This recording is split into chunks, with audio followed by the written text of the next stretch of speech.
वसंता, अरे काय नवीन नाटकं सुरू केले तुझ्या बायकोने?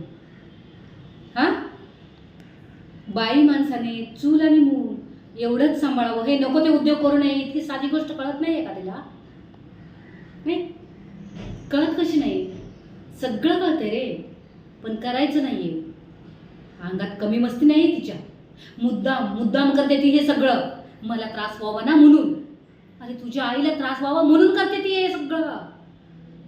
पण तू तू हे सगळं उघड्या डोळ्यांनी बघून मूग घेऊन गप्प बसतोयस ना? जराही लाज वाटत नाही का रे? हा, बायकोचा बैल झालायस. शी. पण एक गोष्ट लक्षात ठेव, तुझ्या बायकोला खडसावून सांग. तिला सांग, या घरात जर राहायचं असेल ना तर मुलींकडे नीट लक्ष द्यायचं, घरातली कामं नीट करायची, कळलं ना? तुझ्या बायकोमुळे माझ्या नातींची ही अवस्था झाली.